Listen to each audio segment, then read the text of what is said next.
అయితే ఈ చక్రాలు సవ్యము అపసవ్యంలో తిరుగుతూ ఉంటాయి.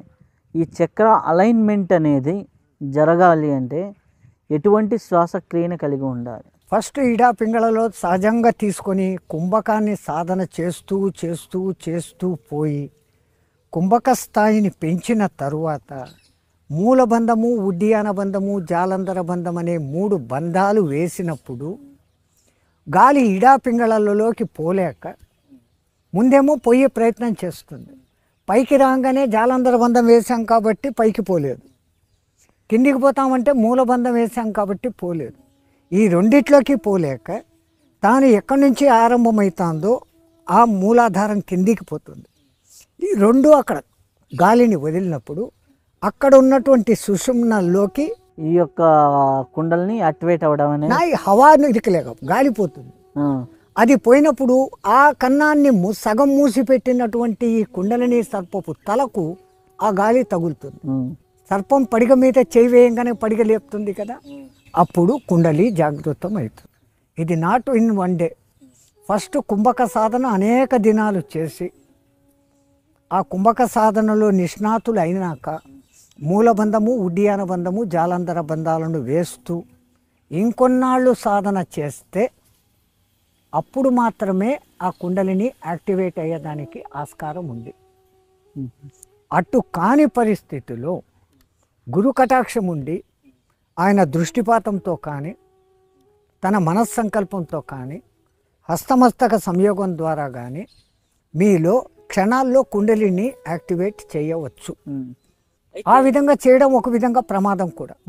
ఒక్కసారిగా కుండలిని యాక్టివేట్ అయిపోయింది అంటే వాడు కేపబుల్లా కాదా ఆ శిష్యుడు అని చూడకుండా గురువు ఆ కుండలిని కనుక యాక్టివేట్ చేసేసాడు అంటే అది సర్రమని పైకి లేచిపోయి బ్రహ్మరంధ్రాన్ని కూడా ఛేదించుకొని ఈ చిలకను కూడా తీసుకొని వెళ్ళిపోతుంది. So that is danger. Step by స్టెప్గానే మూలాధారంలో ఎప్పుడైతే మీకు వైబ్రేషన్ కలుగుతుందో మీకున్న షట్ చక్రాలు కళ్ళకు దర్శనం అయిపోతాయి. ఆ తర్వాత మీరు దాని మీద కమాండిటీ పెట్టుకుంటారు. అప్పుడు సోహం హంస హంస సోహం అని దాన్ని పైకి కిందికి చెప్పే clock wise anti clock wise మంత్రం మనం పఠన చేస్తూ మెల్లమెల్లగా గాలిపటాన్ని ఒక్కొక్క స్టేజ్ మీదకి తీసుకుని పోయినట్లు కొన్నిసార్లు మీరు ఆకాశంలో గద్దను చూస్తారు. ఇట్లా రౌండ్ కొట్టి కిందికి వచ్చి ఇట్లా పైకి పోతుంది, ఇట్లా వచ్చి ఇట్లా మళ్ళీ పైకి పోతుంది, మళ్ళీ ఇంకా అట్లే తిరుగుతూ ఉంటుంది. ఆ స్థాయికి దాన్ని స్టెప్ బై స్టెప్ తీసుకొని పోతాయి. సహస్రారంలోకి చేర్చినప్పుడు శివ శివానీల ఐక్యత కలుగుతుంది. ఆ ఐక్యత కలిగేదానికి సరి అయిన పోస్చర్ పద్మాసనం. పద్మాసనం వేసినప్పుడు 2 మోకాళ్ళు మూలాధారము 3 పాయింట్లుగా మీరు ఇమాజిన్ చేయండి. ఆ 3 పాయింట్లకు గీతకిస్తే అధో త్రికోణం అనేది ఏర్పడుతుంది. మోకాలు మోకాలు మూలాధారం లైన్ గీస్తాం. ఆ 2 మోకాళ్ళు సహస్రారానికి ఇట్లా లైన్ గీశారంటే అదొక ఊర్ధ్వ త్రికోణం అవుతుంది.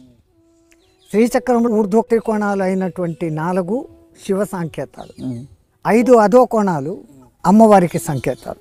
తో అధో కోణము ఊర్ధ్వ కోణము ఈ 2 ఇక్కడ ఉన్నాయి. ఈ రెండింటిని ఇట్లా పెట్టినప్పుడు 2 త్రిభుజాలు అది షట్కోణం అవుతుంది. శివపార్వతులకు తనయుడు సుబ్రహ్మణ్య స్వామి. షట్కోణము ఇవన్నీ ఉన్నాయి కదా స్వామి. ఇప్పుడు మూలబంధనము చెప్పారు, ఉద్యాన బంధనం, జలంధర బంధనం. అయితే ఈ మూలబంధంకి లో ఉన్నటువంటి దానికి అశ్విని ముద్రలకి కుండలినికి సంబంధం ఏంటి? అశ్విని ముద్ర వేసేదానికన్నా మీరు శాంభవి ముద్ర బెస్ట్గా పనిచేస్తుంది. కేవలం మామూలుగా పద్మాసనంలో కూర్చొని ధ్యానాన్ని ఆజ్ఞాచక్రం దగ్గర పెట్టేసి శ్వాస మీద మీరు ధ్యాస, మన పత్రిజీ గారు చెప్పినట్లు కేవలం శ్వాసను గమనిస్తూ ఔంకార ఉచ్చారణ, ఓంకారం కాదు ఔం, అకార ఉకార మకారాలు 3ంటిని కలిపి మకారం మీద పొడిగింపు ఎక్కువ చేసినప్పుడు ఔం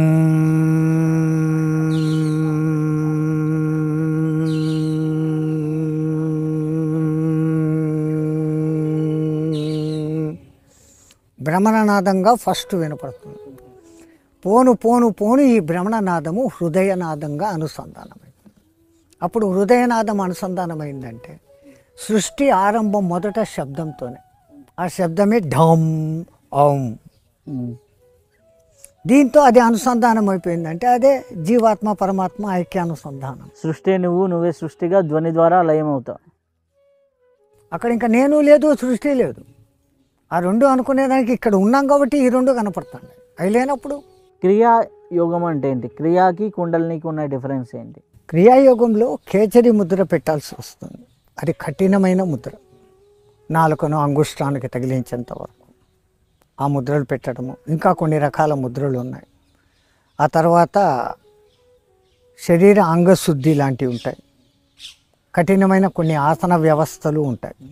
సహజ సిద్ధమైన కుండలిని యోగంలో ఏ విధమైనటువంటి ఇబ్బందులు లేవు.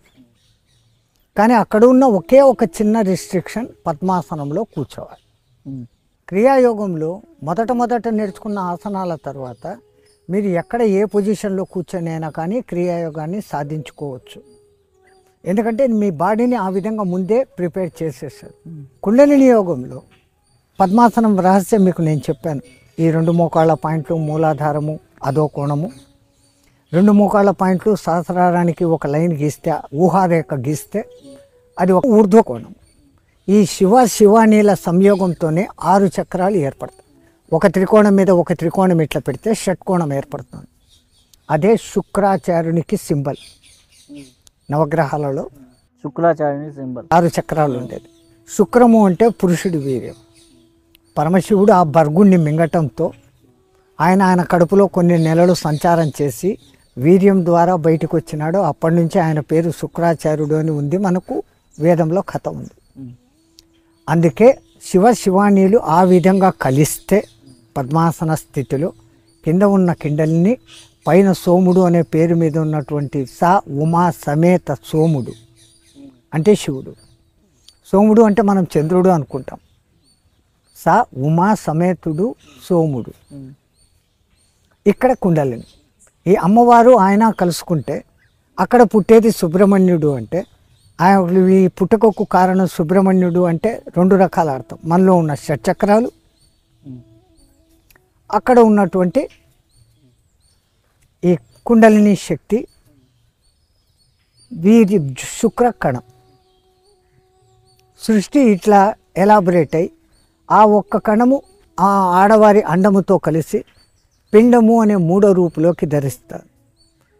దాంట్లోకి పంచప్రాణాలు వస్తాయి. అది సప్తధాతువులతో వృద్ధి అవుతుంది. ఈ రహస్యాన్ని మన వాళ్ళు నమ్మక చమకాలలో ఏకాచమే, త్రయచ్చమే, పంచాచ్చమే అని చెప్పుకుంటూ వచ్చారు.